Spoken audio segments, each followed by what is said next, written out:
Bienvenue sur mon podcast éclair Objectif PVT Australie, le podcast qui va te permettre de préparer sereinement ton PVT Australie. Éclair parce que le format se décline en un jour, un podcast, un conseil en moins de 5 minutes et ce pendant tout le mois de décembre. Le PVT, c'est un rêve pour des milliers de personnes chaque année. Trouver des conseils utiles, comprendre les démarches administratives, chercher les bonnes informations, les questions sont nombreuses pour les futurs PVTistes. Si tu te reconnais dans ces questions, que tu sois au début de tes préparatifs ou sur le point de partir, abonne-toi. Ce podcast va devenir ta meilleure source d'inspiration pour les prochaines semaines. Moi, c'est Maëlo, spécialiste et blogueuse sur l'Australie. Et chaque jour, je partage sans compter des conseils et astuces pour t'aider à préparer l'aventure qui va changer ta vie. Si cet épisode te plaît, n'hésite surtout pas à le partager sur tes réseaux sociaux en me taguant et à lui laisser 5 étoiles sur toutes les plateformes d'écoute.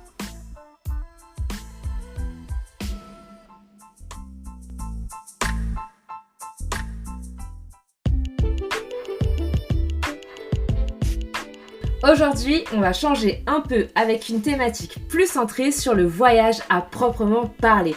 C'est peut-être parce que je suis en ce moment en Irlande avec la famille de mon copain, du coup ça m'inspire. En tout cas, on va parler des essentiels à voir sur la côte est australienne. Au début, je voulais vous faire un top des choses à voir en Australie, mais il y en a tellement que finalement ce podcast, il va être beaucoup trop long si je vous parle de tout ce qu'il y a à voir. Donc pour éviter la frustration, je vais faire des podcasts région par région. Je commence donc par les essentiels à voir sur la côte est australienne. C'est parti!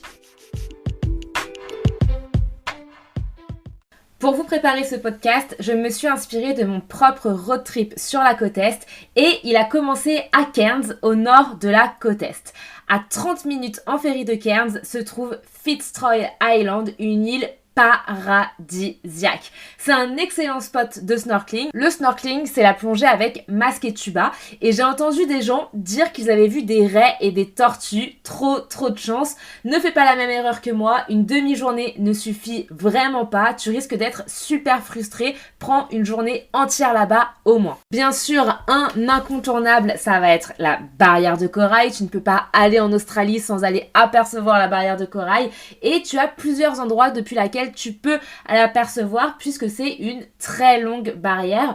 Pour ma part, j'en ai profité vers Cairns, mais également en faisant un survol au-dessus de la barrière de corail depuis les Whitsunday. C'était juste incroyable. Tu peux choisir de faire de la plongée, mais vu la situation de la barrière de corail en Australie, je te conseille, si tu as le budget, de faire plutôt un survol. Je te conseille également d'aller voir Magnetic Island. C'est une petite île un peu moins connue des backpackers et pourtant elle est tout aussi intéressante et charmante. Là, tu pourras voir des koalas et admirer un magnifique coucher de soleil à Horseshoe Bay. Tu peux également faire du snorkeling en louant des masques et des tubas sur la plage.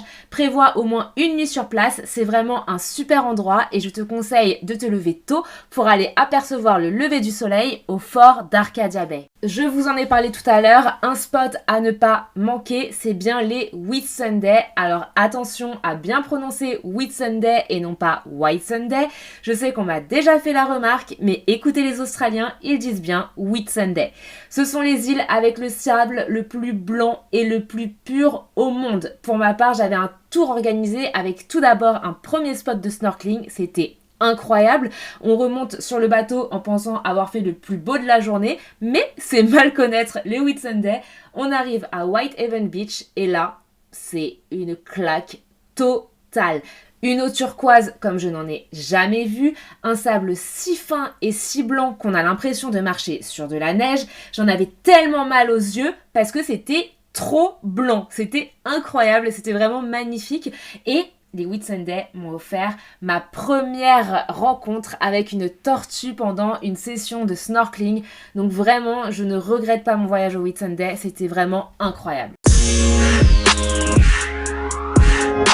Si tu as le temps, il est conseillé de s'arrêter sur la route, notamment à Agnes Water et 1770 qui valent le coup d'œil. Pour ma part, j'ai filé jusqu'à Hervey Bay pour une excursion à Fraser Island. Pour rappel, il s'agit de la plus grande île de sable au monde, rien que ça, et elle peut s'avérer dangereuse si tu n'es pas briefé sur les dangers de la faune locale, notamment les dingos et les requins. Tu dois obligatoirement avoir un 4x4 et te renseigner sur les heures de marée haute et basse parce qu'il y a déjà eu des accidents, donc attention. J'ai choisi de rester 2 jours et 1 nuit, mais il est possible de rester 3 jours et 2 nuits. Voici mon itinéraire sur l'île. D'abord, j'ai roulé sur la plage d'Eurong, je sais plus comment on dit, en 4x4 pour profiter du paysage incroyable. C'est là que tu as le sentiment de liberté totale. Et j'ai pu spotter un petit bébé dingo, trop mignon. Ensuite, je suis arrivée au SS Maino Shipwreck, une épave impressionnante échouée sur la plage, et c'est d'ailleurs un des endroits les plus connus de Fraser Island.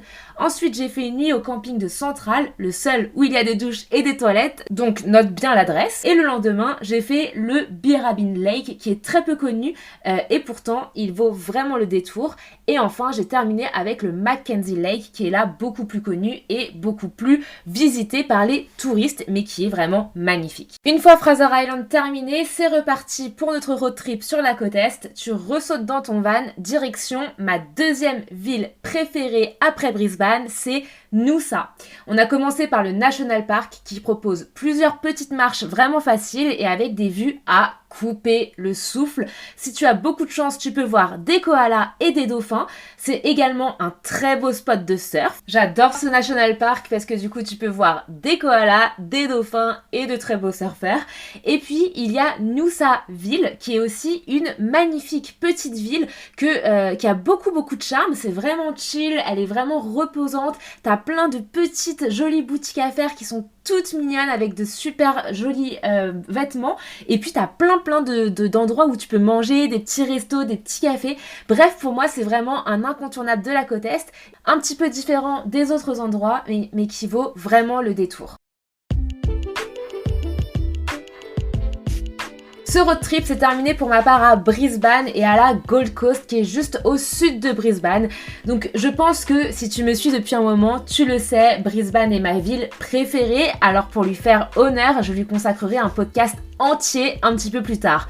Même chose pour Sydney qui est encore un petit peu plus au sud. Dans tous les cas, si tu fais déjà les spots que je t'ai indiqués dans ce road trip, tu auras fait le plus important de la côte Est en Australie. Je te souhaite un magnifique road trip, j'espère qu'il sera aussi beau que le mien.